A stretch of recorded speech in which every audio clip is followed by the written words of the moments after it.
Hi, my name is Dr. Patty Ford, and I'm going to talk to you today about neurodivergency and glutamate. And I am loving geeking out on this. Glutamate is a receptor in the brain that helps with excitatory processes, so big emotions. And a lot of the times in ADHD or any type of neurodivergency, you burn through glutamate super fast. The receptors, they just suck up food super fast. So a lot of times in neurodivergent kiddos, they crave simple carbohydrates.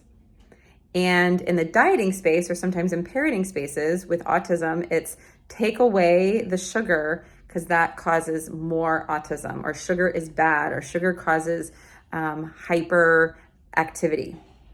I am speaking from both theory and anecdotal. I have two sons. I've parented two sons so far. And my oldest navigates this very well. So I have an anecdotal parental story. And in theory, he is not affected by the negative effects of sugar in regards to his nervous system. It actually really is very calming. And so when I started seeing this, it was fascinating to see science back it, because he's actually being super intuitive. Simple white carbs like potatoes and chips and white rice and crackers and saltines, they actually feel really good for him. And being a dietitian, sometimes it would be like, you're not getting everything you need. But at the same time, in the work that I do, I know and I believe that kids are so intuitive. They know how to listen to their body really well if there hasn't been a big T trauma or even suppression. And they just know instinctively how to follow their intuition, even when it comes with food.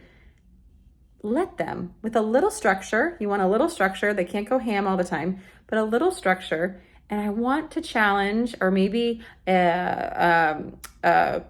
give here, if you want to receive an idea, letting go of the perfect diet that will cure a brain that's not broken. So autism, ADHD, there is navigating a whole world with neurodivergency in a neurotypical world. It's tough. And they're not broken. They see the world differently. And so they're going to require a different diet. And we want to make sure that they're healthy. There are some consequences. My son also has a lot of dental complications, and some of that is from the exposure of refined sugar.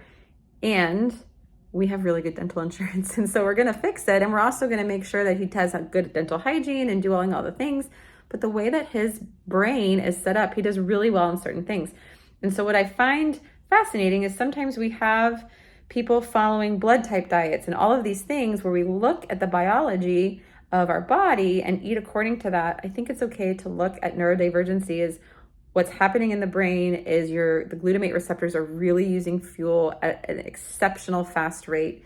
Simple white carbs are going to help them feel better in their body. And even eating before bed is going to be very helpful for them and their brain to rest, which we know for someone to show up for executive functioning in their prime, you do need rest. And sometimes sleep is really hard. So there's not this one fix it for this video, but just navigating ADHD, navigating autism, navigating what's happening in the brain. Simple white carbs are okay. And make sure you're including protein. Make sure, work on fruits and vegetables, work on vitamins and minerals, and that could be a different video. But it is okay for the simple white carbohydrates, and you can get creative. And maybe I can give you some options in the next video. Stay around for part 2.